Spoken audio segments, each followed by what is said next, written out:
प्रभु यीशु मसीह के नाम में आपको अनुग्रह, शांति और आशीष मिले। निनवे एक नगर था और निनवे अपनी दुष्टता के कारण जाना जाता था। बाइबल में उसके बारे में लिखा है, हाय उस हत्यारी नगरी पर, वह तो छल और लूट के धन से भरी हुई है, लूट कम नहीं होती है। निनवे आज के इराक के एरिया में ये नगर पाया जाता था और ये बहुत हिंसा से भरी हुई नगरी थी। औरों पे हिंसा करते थे ये, और जिन जिन पे ये देशों पे हमला करके जीत जाते थे उनके नागरिकों के साथ बहुत ही बुरा बर्ताव करते थे। उनके हाथ और पैर काट देते थे, उनकी आंखें सॉकेट्स में से निकाल देते थे, उनकी पीठ की खाल निकाल के दीवारों पे चिपका देते थे, मैसेज लिख के उस पर, ताकि लोगों को पता चले हम कितने खौफनाक लोग हैं। और नहूम की पुस्तक जो बाइबल में है ये और बताती है इनके हिंसा के व्यवहार के बारे में एक सवाल के रूप में, जब निनवे पर खुद दंड आने वाला था। तेरा घाव ना भर सकेगा, तेरा रोग असाध्य है, जितने तेरा समाचार सुनेंगे वो तेरे ऊपर ताली बजाएंगे, क्योंकि ऐसा कौन है जिस पर तेरी लगातार दुष्टता का प्रभाव ना पड़ा हो। लेकिन जो बाइबल का परमेश्वर है वो हरेक को पश्चाताप का मौका देता है, धीरज रखता है, क्रोध में धीमा और क्षमा करने में तत्पर है। तो परमेश्वर ने अपने एक भविष्यद्वक्ता जिसका नाम योना था उसको निनवे नगर भेजा, जबकि निनवे ने बहुत अत्याचार योना और योना के लोगों पर किया था। जिस देश से योना आता था, इज़राइल से, उस पर इन निनवे के लोगों ने, अशूर के लोगों ने बहुत अत्याचार किया था। यह भी बताया जाता है, सुना जाता है कि जिस पे ये जीत जाते थे निनवे के लोग, अशूर के लोग, तो लोगों के गले काटते थे और शहर या नगर के फाटक पर मुंडियों का, उनके सरों का ढेर बना देते थे और उस पर घमंड करते थे। फिर भी परमेश्वर ने अपने भविष्यद्वक्ता को निनवे भेजा। परमेश्वर वैसे ही नाश कर देता, वहां पे कोई भूडोल भेज देता, बाढ़ भेज देता, बिजली गिरा देता।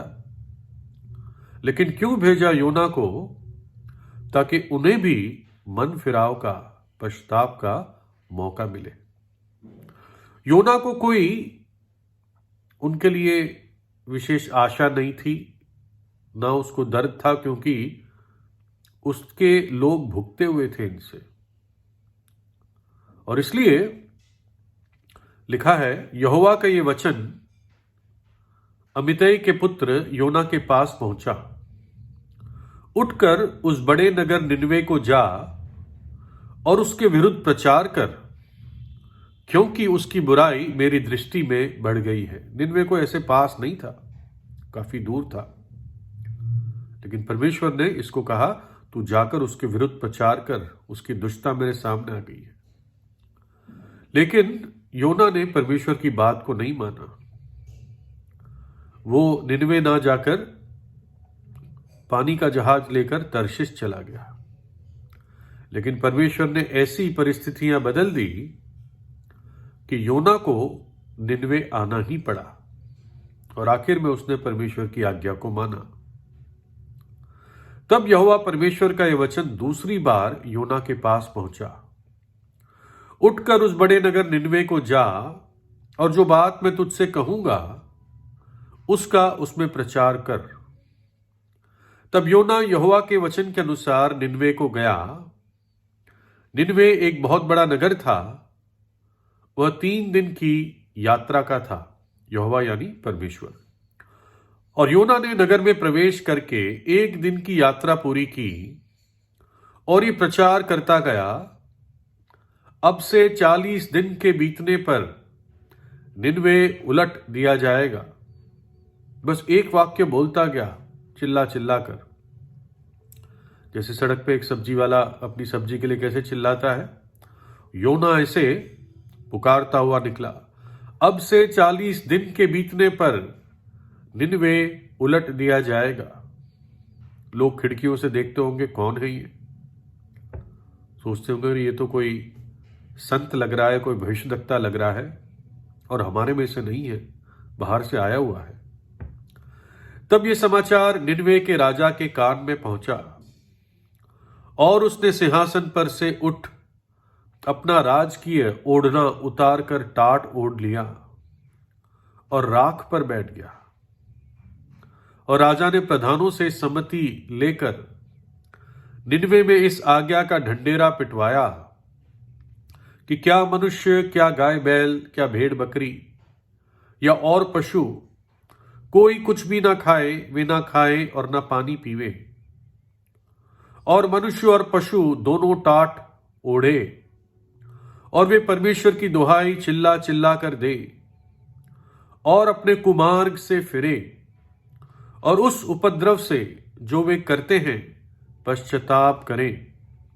संभव है परमेश्वर दया करे और अपनी इच्छा बदल दे और उसका भड़का हुआ क्रोध शांत हो जाए और हम नाश होने से बच जाएं। जब परमेश्वर ने उनके कामों को देखा कि वे कुमार्ग से फिर रहे हैं, तब परमेश्वर ने अपनी इच्छा बदल दी और उनकी जो हानि करने को ठानी थी उसको ना किया। राजा, प्रधान, मंत्री, लोग, प्राणी तक टाट ओढ़े हुए, यानी एक पश्चाताप के भाव में वो बैठ गए, राख में बैठ गए, है ना? पश्चाताप को दिखाता है।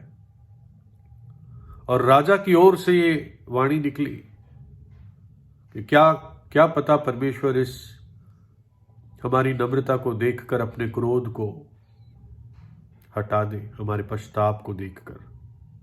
और ऐसा ही हुआ। शायद इतिहास में एक ही बार हुआ कि प्राणियों ने भी उपवास रखा। मैं सोचता हूं कि एक दिन के योना के प्रचार के द्वारा कितना अद्भुत निनवे के लोगों ने अपने आप को परमेश्वर के सामने नम्र किया। योना ने तो कहा भी नहीं कि पश्चाताप करो, उसने तो यही कहा दंड आने वाला है। और राजा जानता था जितनी दुष्टता उसके नगर में है और उसने की है वो दंड के ही योग्य है। हर मनुष्य के पास विवेक होता है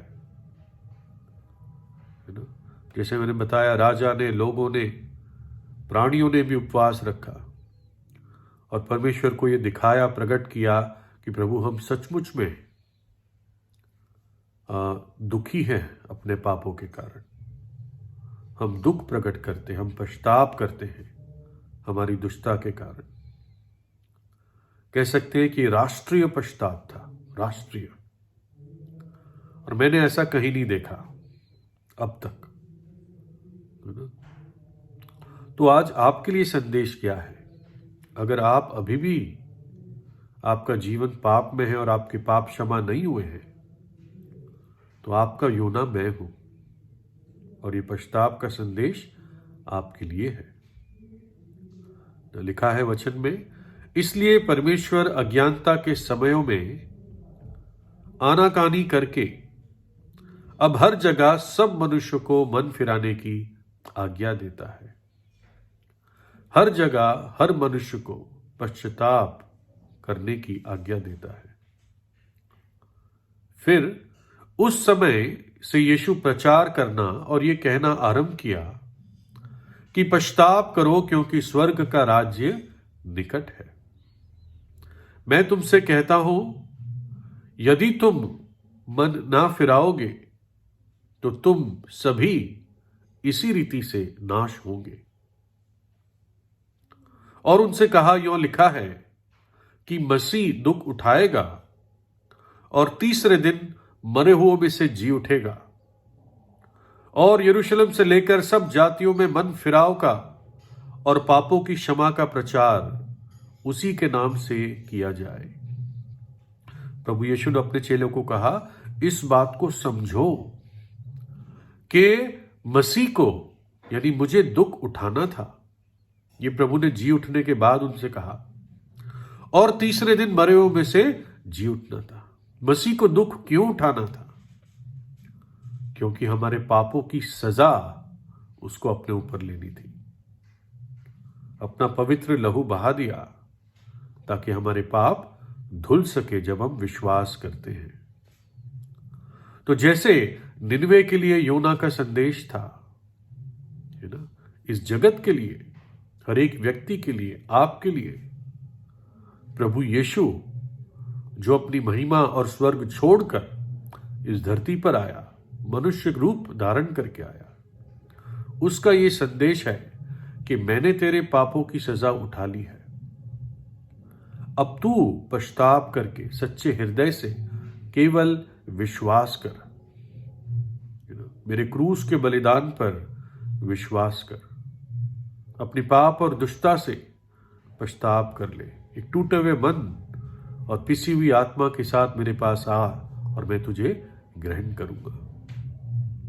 इतिहास बताता है कि इस घटना के बाद ऐसा पता चलता है, क्योंकि 1842 में निनवे की खुदाई हुई थी। मतलब जब जमीन से आर्कियोलॉजिस्ट ने काम किए तो निनवे का नगर मिला उनको।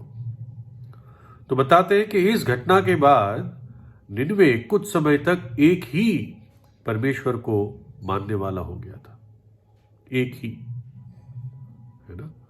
तो प्रभु करे कि प्रभु यीशु आपकी आंखों को भी खोले और आप सच्चे और जीवित परमेश्वर पर विश्वास कर सके। प्रभु यीशु से प्रार्थना कीजिए, प्रभु यीशु आपको आशीष दे।